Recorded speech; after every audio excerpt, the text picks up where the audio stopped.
Hello दोस्तों, स्वागत है आपका कृषि विज्ञान क्लासेज यूट्यूब चैनल पर। दोस्तों, हम बात कर रहे हैं बीएससी एग्रीकल्चर थर्ड सेमेस्टर में production technology of fruits and plantation crop subject की। इस सब्जेक्ट में हमने दो टॉपिक कंप्लीट कर लिए। एक तो हमने जो जनरल इंफॉर्मेशन होती है हॉर्टिकल्चर की वो हमने कंप्लीट की, और एक हमने मैंगो जो क्रॉप है उस पर हमने चर्चा कर ली है। यदि आपने वो दो क्लासें नहीं देखी है तो आप कृषि विज्ञान क्लासेज यूट्यूब चैनल की प्लेलिस्ट पर जाकर वो क्लासें भी देख सकते हैं। और आज हम एक नए और महत्वपूर्ण टॉपिक पर चर्चा करने वाले हैं जो कि बनाना यानी केले का। हम आज चर्चा करेंगे कि केले में कौन कौन से ऐसे दैहिक विकार होते हैं, कौन कौन से इसमें कीट होते हैं, रोग होते हैं, और किस तरह से इसमें कौन सी क्रियाएं की जाती है, इसका बॉटनिकल नाम क्या है। ये सब हम आज की क्लास में चर्चा करने वाले हैं। यदि आप इस चैनल पर पहली बार विजिट कर रहे हैं तो चैनल को सब्सक्राइब करके बेल आइकन को प्रेस कर दें, ताकि जब भी क्लास अपलोड हो तब आपके पास नोटिफिकेशन सबसे पहले आए। और कुछ डाउट हो तो आप कमेंट कर सकते हैं, बेझिझक आपको कमेंट का रिप्लाई दिया जाएगा। तो चलिए आज की क्लास हम शुरू करते हैं बिना किसी देरी के। आज हम पढ़ने वाले हैं बनाना। बनाना का जो बॉटनिकल नेम होता है वो होता है म्यूसा पेराडिसिका, और इसकी जो फैमिली होती है वो होती है म्यूजेसी। इसमें जो क्रोमोसोम संख्या होती है वो होती है 33, यानी त्रिगुणित होती है ये।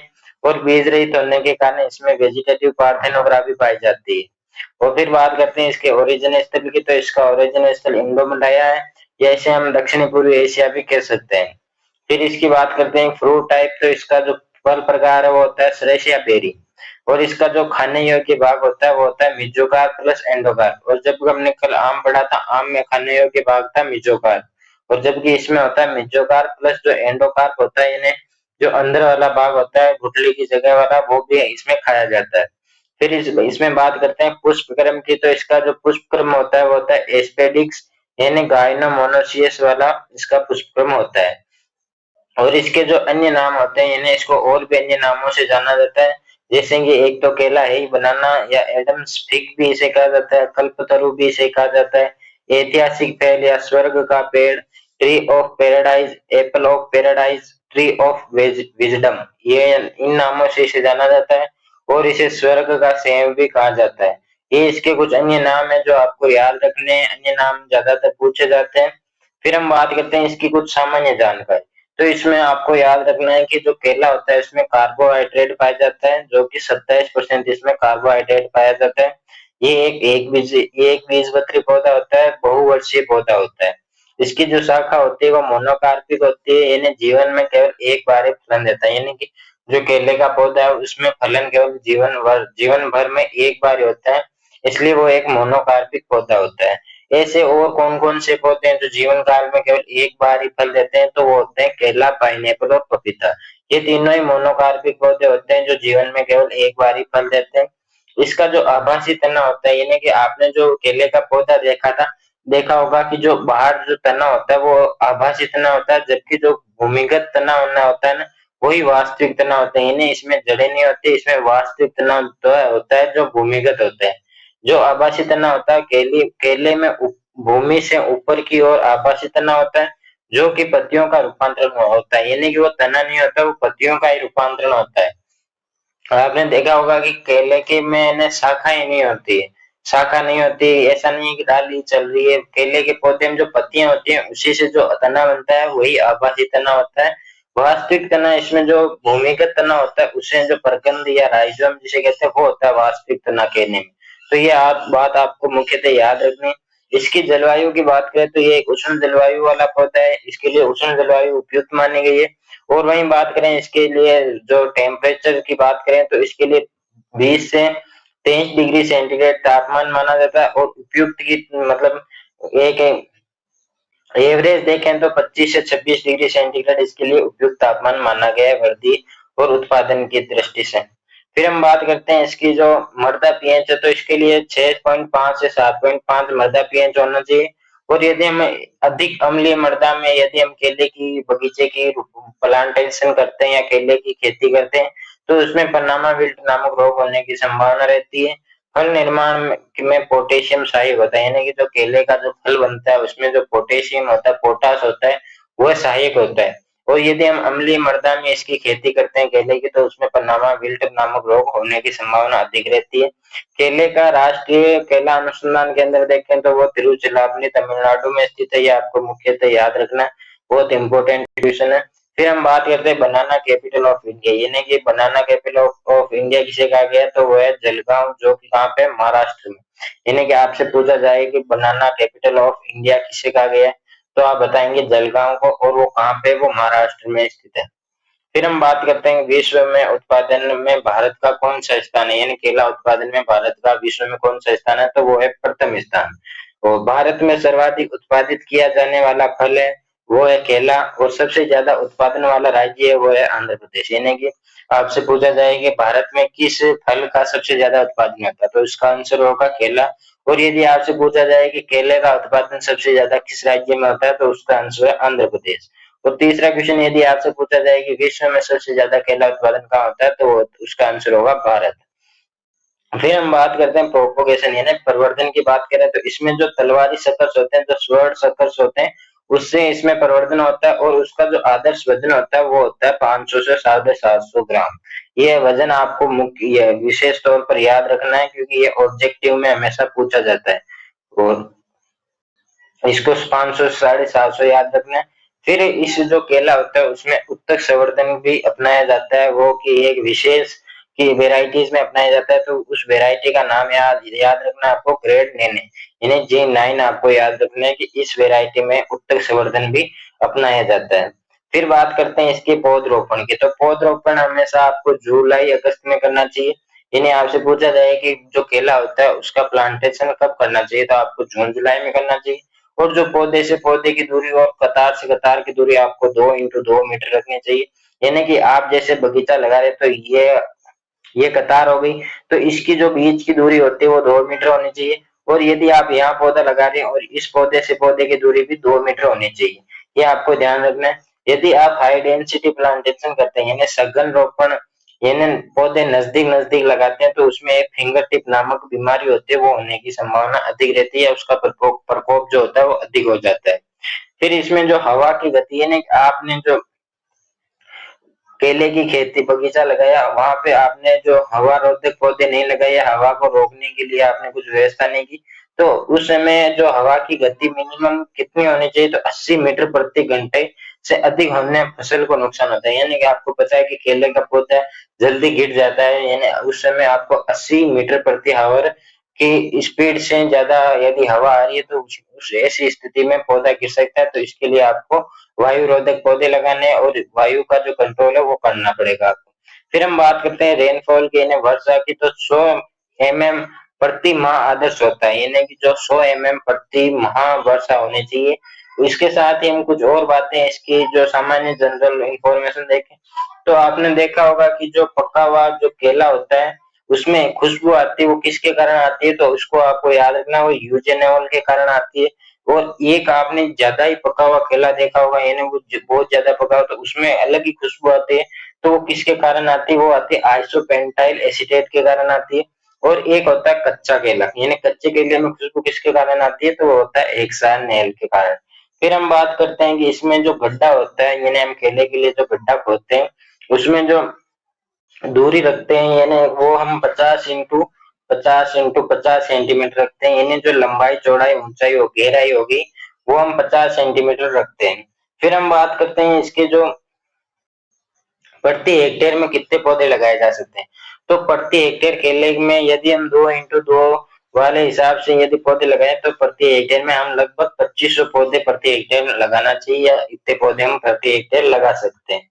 ये कुछ इसकी जनरल इंफॉर्मेशन होगी। फिर इसमें क्या है कि कुछ क्रियाएं की जाती है, यानी कुछ ऐसी क्रियाएं की जाती है जिससे उत्पादन अच्छा हो, या पौधे की मतलब पौधे का हानि न हो, पौधे में कुछ नुकसान ना हो, तो इसके लिए हम कुछ क्रियाएं की जाती है, जिसमें सबसे पहले आती है प्रोपिंग। यानी प्रोपिंग क्या होती है कि जब पौधा गिर रहा हो या पौधे को गिरने से बचाने के लिए उसे सहारा दिया जाता है, कि उसे प्रोपिंग कहा जाता है।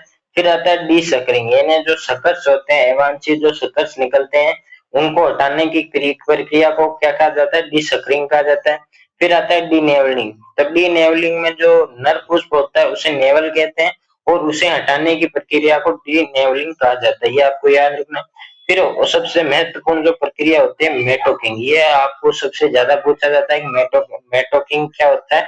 तो इसमें क्या होता है कि जब आप केले की तुड़ाई कर लेते हैं, यानी आपने केले के पौधे से केले का जो फल है वो तोड़ लिया, तो उसके पास पास क्या उसके बाद आपको क्या करना है कि भूमि से 1.5 मीटर की ऊंचाई से काटा जाता है। जो केले का पौधा होता है उसके फल तोड़ने के बाद उसको जमीन से 1.5 मीटर ऊंचाई से काट देना चाहिए। इससे क्या होता है कि उच्च गुणवत्ता युक्त शकर्स प्राप्त हो कर सके, यानी कि आपको जो बाद में जो शकर्स प्राप्त होते हैं उच्च गुणवत्ता वाले प्राप्त होते हैं। तो ये सबसे महत्वपूर्ण प्रक्रिया होती है केले में। फिर होता है अर्थिंग अप, यानी अर्थिंग अप क्या होता है कि मिट्टी चढ़ाना, यानी कि पौधे को हवा से गिरने से बचाने के लिए उसमें क्या होगी, तने के आसपास मिट्टी चढ़ाई जाती है जिससे पौधा जो है वो आसानी से खड़ा रहे और गिरे ना। और आता है रेपिंग। रेपिंग क्या होता है कि फलों को मतलब ढकना, यानी कि किसी पन्नी वगैरह से आपको जो फल होते हैं उनको ढक देते हैं, जिससे क्या होता है कि कोई भी मतलब जो कीट हो गया उनका प्रकोप कम हो जाता है, वायरस जो होता है उनका प्रकोप कम हो जाता है। तो ये कुछ मुख्य क्रियाएं थी जो हमें केले में अपनाई जानी चाहिए, ये आपको मुख्यतः याद रखना है। इसमें जो सबसे मुख्य होती है वो होती है मेटोकिंग, एक होती है आपसे प्रोपिंग पूछा जाता है, ये दो आपसे, और डी सकरिंग, तीन आपसे ज्यादातर पूछी जाती है, बाकी आपसे ज्यादा नहीं पूछी जाती है। तो इन सबसे ज्यादा तो मेटोकिंग ही पूछी जाती है। फिर हम इसके साथ ही हम बात करते हैं उन्नत वेराइटी यानी इम्प्रूव्ड वेराइटीज की बात करते हैं। तो केले की वेराइटीज में सबसे महत्वपूर्ण है ड्वार्फ कैवेंडिश, यानी सर्वाधिक उगाई जाने वाली ये वेराइटी है। फिर आती है नंद्रेण, यानी कि सब्जी चिप्स बनाने हेतु, यानी कि आपने जो कच्चे केले होते हैं उनकी सब्जी भी बनती है, चिप्स भी बनती है, तो उनके लिए जो वेराइटी है ज्यादातर काम में ली जाती है वो है नंद्रेन। फिर आता है ड्वार्फ मेजेस्टी, लेडी फिंगर जो कि एक द्विगुणित वेराइटी है। पुवन आती है जो पन्नामा विल्ट रोग की प्रतिरोधी होती है, यानी कि जो पन्नामा विल्ट रोग होता है उसके प्रतिरोधी जो वेराइटी है वो होती है पुवन, जो मोस्ट इम्पोर्टेंट आपको याद रखनी है।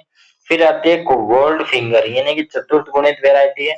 मंथन खारपुरावली जो सबसे मीठी वेराइटी, यानी आपसे पूछा जाएगा केले की सबसे मीठी वेराइटीज कौन सी है, तो आपको उसका आंसर होगा कारपुरावली। फिर आती है रसतली ग्रेड नैने, तो आप हमने पीछे भी देखा था जो ग्रेड नैने है उसमें उत्तक संवर्धन द्वारा विकसित की गई है। ये आपको इसमें जो मुख्यतः आपको याद रखनी है वो एक तो ग्रेड नैने होगी, एक आपको जो कारापुर ये कारपुरावली होगी, और ड्वार्फ कैवेंडिश और ड्वार्फ मेजेस्टी आपको याद रखनी है। पुवन ये आपको याद रखनी है। मुख्यतः 5-6 वेराइटियां जो है वो मुख्य रूप से आपको याद रखनी है। ये हमारी उन्नत किस्में होगी, इसमें मुख्य जो मुख्य क्रियाएं कौन सी होती है वो होगी। फिर आते हैं अंतर्वर्ती फसलें, जैसे कि हमने कल की क्लास में मैं आपको बताया था कि अंतर्वर्ती फसलें क्या होती है। जैसे ये आपका बगीचा है, आपने ये केले का बगीचा लगा दिया, ये कतारें होगी। तो ये जो पौधे यहाँ पे आपने लगाए हैं केले के, ये बीच में जो जगह खाली रहती है इसमें आपको कुछ भी जैसे दलहनी सब्जियां हो गई या मतलब दलहनी फसलें हो गई, सब्जियां हो गई जैसे चुकंदर, सूरन, सनाई, इनकी खेती करना है। इससे क्या होता है कि यहाँ की जो मृदा होती है वह उपजाऊ उर्वरकता क्षमता उनकी बढ़ती है और उपजाऊ रहती है। इसमें आपको किस फसलों की खेती नहीं करनी चाहिए, तो उससे आपको कुकुरबिट्स जो फसलें होती हैं उनको नहीं उगाना चाहिए। इन जो खाली जगह होती है ये आपको याद रखना है कि कौन सी फसलें हमें उगानी चाहिए और कौन सी फसलें हमें नहीं उगानी चाहिए। फिर इसके बाद हम बात करते हैं शारीरिक विकार, यानी कि कौन कौन से ऐसे शारीरिक विकार हैं, फिजियोलॉजिकल डिसऑर्डर है जो केले को प्रभावित करते हैं या केले के पौधे को प्रभावित करते हैं। तो इसमें सबसे पहले हम पढ़ेंगे निमेटोड और विषाणु जनित रोग कौन कौन से हैं जो पौधे को प्रभावित करते हैं। इसमें सबसे पहला आता है बंची टॉप वायरस। तो यहाँ पे आप देख सकते हैं कि ये जो पौधे की जो पत्तियां होती है किनारे जो होते हैं वो मतलब सूख जाते हैं और पीले धब्बे या भूरे धब्बे पड़ने लगते हैं। तो ये किसके कारण होती है, ये होती है एफिड पेटालोलिया निग्रोनेरोसा द्वारा फैलती है। ये नाम आपको याद रखना है, एफिड पेटालोनिया निग्रोनेरोसा द्वारा ये फैलती है। इसके जो लक्षण होते हैं वो क्या होते हैं कि छोटी संकरी पत्तियां शीर्ष पर में गुच्छों में और पत्तियों के किनारे लहरदार और ऊपर की ओर मुड़ी हुई होती है। यानी कि इसमें क्या होता है कि जो पत्तियां होती हैं उनके जो शीर्ष होते हैं वो ऊपर की ओर मुड़ जाते हैं, लहरदार ये जलती है। और इसका जो प्रबंधन है उसमें हमें क्या करना है कि संक्रमित पौधे होते हैं उनको जड़ सहित निकालना चाहिए, यानी जो इससे रोग से जो संक्रमित पौधे हैं उनको जड़ से निकाल कर नष्ट करना चाहिए। उन्हें या तो जला देना चाहिए या मिट्टी में गहरा दबा देना चाहिए, यानी उनको जड़ समेत बाहर निकालना चाहिए। इसके जो एफिड होता है उसका नियंत्रण के लिए हम 0.3% रोगार, फास्फोमेडोन या मोनोक्रोटोफॉस 0.05% का छिड़काव कर सकते हैं। इससे भी आप एफिड का कंट्रोल कर सकते हैं। फिर आता है केला ब्रेक्ट मोजेक वायरस, यानी कि ये दूसरा आता है केला ब्रेक्ट मोजेक वायरस, जो किसके कारण फैलता है? ये फैलता है एफिड एफिस गोसिपी एंड पेटालोनिया निग्रोनोरोसा द्वारा फैलता है। यानी कि ये आपको जो जिसके कारण ये फैलता है उसके नाम आपको मुख्यतः याद रखने।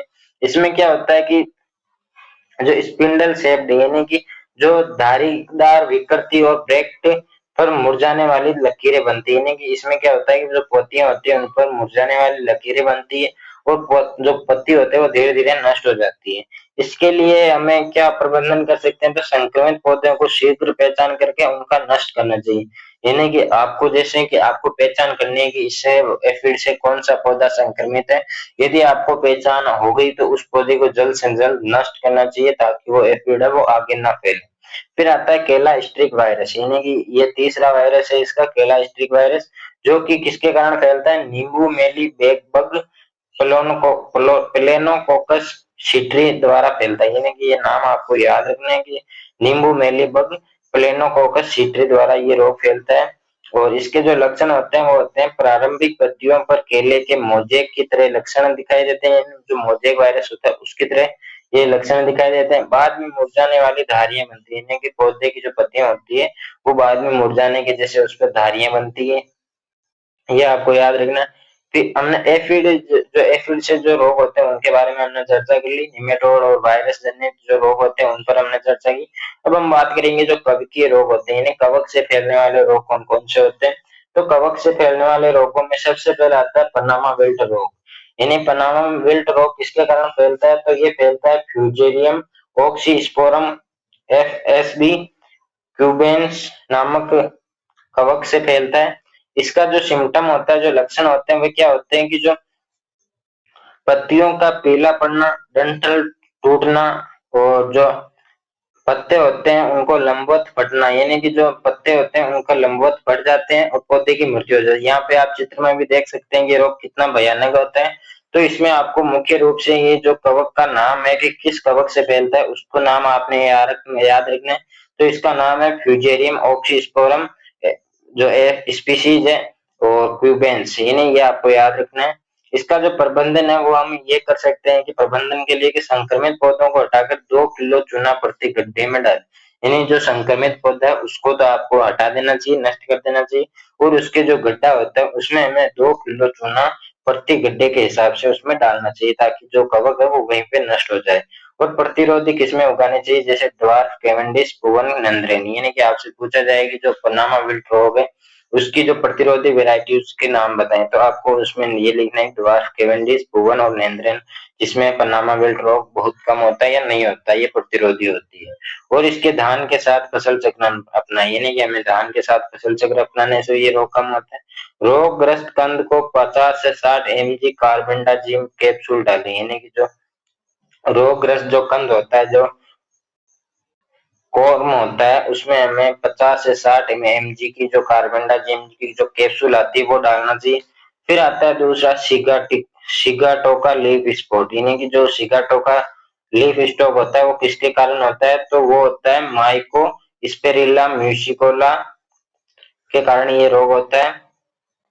इसके जो लक्षण है वो होते हैं शिराओं के साथ पीले हरे धब्बे, बड़े धब्बों में मिलना, पत्तियों का सूखना, यानी कि जो धब्बे बनते हैं शिराओं पे पीले या हरे धब्बे बनते हैं और पत्तियां सूख जाती है जिससे पौधा धीरे धीरे नष्ट हो जाता है। इसके प्रबंधन के लिए हमें कॉपर ऑक्सीक्लोराइड या कार्बनडाजिम का 500 ग्राम प्रति हेक्टेयर से के हिसाब से छिड़काव करना चाहिए। सघन रोपाई से बचें, यानी कि आपको ज्यादा हाई डेंसिटी प्लांटिंग नहीं करनी, यानी कि पौधे ज्यादा नजदीक नहीं लगाने, पर्याप्त दूरी बनाए रखनी है। फिर आते हैं, हमने जो वायरस जनित रोग पढ़ लिया, कवक जनित रोग पढ़ लिया, अब हम पढ़ेंगे जीवाणु जनित रोग। तो जीवाणु जनित रोग में सबसे पहला आता है कि जो मोकोविल्ट, मोकोविल्ट किस जीवाणु के कारण होता है? तो ये होता है शूडोमोनास सोलेनोसेरम के कारण होता है। ये ऐसे हम कह सकते हैं राल्सोटोनिया सोलोरोसेरम भी हम इसे कह सकते हैं, इसके कारण ये होता है। तो आपको जीवाणु का नाम याद रखना है। फिर इसकी जो लक्षण है वो होते हैं पत्तियों का पीला पड़ना, पूरा पौधा मुरझाना, यानी कि आपको सभी के लक्षण लगभग सेम है कि पौधे की पत्तियां सूख जाती है, पौधा पीला पड़ जाता है। और इसके जो मैनेजमेंट के लिए हमें अच्छी जल निकासी वाली, मतलब अच्छे जल निकास की व्यवस्था करनी चाहिए, जल निकास अच्छा होना चाहिए, जल कहीं पे भरा हुआ नहीं होना चाहिए। फिर आता है इसके लिए हम पी फ्लोरेसेंस जीवाणु से विल्ट दबाएं, यानी कि जो पी फ्लोरेसेंस होते हैं उससे हमें जो जीवाणु होते हैं उससे इस विल्ट को दबाया जा सकता है। और जवार के साथ फसल चक्र अपनाएं, यानी कि जो इस रोग के प्रबंधन के लिए हमें जवार के साथ फसल चक्र अपनाना चाहिए। फिर आता है टिप ओवर और हॉट हॉट रोड, इसके लिए हमें कि जो इसका जीवाणु है वो होता है इर्विनिया कारोटोवोरा, इन्हें ये आपको नाम याद रखना है। हाँ कि लगता है थोड़ा नाम मुश्किल है, फिर भी आपको याद रखना है क्योंकि ये नाम बहुत महत्वपूर्ण है और नाम ही ज्यादातर पूछे जाते हैं। आपको इसे आप 4-5 बार लिखेंगे तो आपको अच्छे से याद हो जाएगा। इसमें क्या होता है कि मुख्य रूप से उत्तक संवर्धित पौधों में ये होता है, यानी जो कि उत्तक संवर्धन से जो पौधे होते हैं उनमें ये रोग होता है। इसके जो लक्षण होते हैं वो मध्य पत्ती सड़ती है, यानी जो मध्य वाली पत्ती होती है वो सड़ती है और छदन तना कंद से आसानी से अलग हो जाती है, यानी कि जो बीच वाला जो तना होता है उससे पत्ती अलग हो जाती है और पत्ती नीचे गिर जाती है। इसके मैनेजमेंट के लिए हमें रोग मुक्त चूषण पौधे लगाएं, यानी कि जो रोग मुक्त होते हैं वो पौधे लगाने चाहिए। और प्रतिरोधी किस्म जैसे पुवन को होगा, यानी कि पुवन जो किस वेराइटी होती है वो इस रोग के प्रतिरोधी होती है, इसलिए हमें इसका उपयोग करना चाहिए। तो ये हमने इसके जो रोग थे कि जो वायरस जनित रोग हो गए, कवकीय जनित कवक जनित रोग और जीवाणु जनित रोग पर हमने चर्चा की। इसके बाद हम देखते हैं कि इसकी हार्वेस्टिंग और उत्पादन क्षमता कितनी है। तो ये हमें गुच्छे फूल आने से 100 से 150 दिन बाद पकते हैं, यानी कि जब फूल आने के जो गुच्छे बनते हैं, गुच्छे फूल आने के 100 से 150 दिन बाद पकते हैं। और आपको ये मतलब यह ध्यान रखना है कि जो केले का जो फल होता है वो कितने दिनों में पकता है, तो 100 से 150 दिनों में पकता है। और इसकी जो उत्पादन क्षमता होती है उसकी हर वेराइटीज की अलग अलग उत्पादन क्षमता होती है। यहाँ पे कुछ वेराइटी दी गई है कि जो पुवन होती है उसकी 40 से 50 टन प्रति हेक्टेयर प्रति वर्ष, और मंथन की 30 से 40 टन, रोबस्टा की 50 से 60 टन और ड्वार्फ कैवेंडिश की 50 से 60 टन प्रति हेक्टेयर इसकी उपज होती है। तो आपको ये उपज याद रखनी है कि किस वेराइटीज की कितनी होती है, या इसे आप नॉर्मल कहें तो 30 से 50 या 30 से 40 से 50 कह सकते हैं कि सभी वेराइटी में लगभग इतनी इसकी उपज होती है, 40 से 50 आप सब में कह सकते हैं। इसकी जो भंडारण होती है, आप जब केले का भंडारण करते हैं तो कितनी डिग्री सेंटीग्रेड तापमान आना चाहिए और वहां की आर्द्रता कितनी रहनी चाहिए, तो इसके लिए वहां का जो टेम्परेचर होता है वो 13 डिग्री सेंटीग्रेड होना चाहिए। और वहां की जो अपेक्षित आर्द्रता होती है वो 85 से 90% वहां की अपेक्षित आर्द्रता होनी चाहिए। ये हमारा जो, और इसके जो दैहिक विकार होते हैं वो होते हैं नीर वेजाई, कोठा वेजाई और फिंगर रोट नामक इसके 2-3 दैहिक विकार होते हैं जो पोषक तत्वों की कमी से होते हैं। ये भी आपको मुख्य रूप से याद रखना है। ये हमारा जो आज का टॉपिक था बनाना, ये यहाँ पे कंप्लीट होता है। आई होप आपको अच्छे से समझ में आया होगा, आपने नोट्स भी बना लिए होंगे। यदि आपको क्लास अच्छी लगी हो और आपको इंटरेस्ट हो तो आप वीडियो को लाइक करके चैनल को सब्सक्राइब करके बेल आइकन को प्रेस कर दें ताकि आप कृषि विज्ञान क्लासेस के साथ हमेशा के लिए जुड़ जाएं। और यदि आप चाहते हैं कि आपको पैनल पीडीएफ मिले तो आप इस क्लास की डिस्क्रिप्शन में व्हाट्सएप ग्रुप की लिंक दी गई है, तो आप उसमें भी ऐड हो सकते हैं। और आप किस कॉलेज से ये क्लासें देख रहे हैं इसका कमेंट में बताते जाना। जल्दी मिलेंगे नेक्स्ट क्लास में नए टॉपिक के साथ, तब तक के लिए धन्यवाद। जय जवान जय किसान।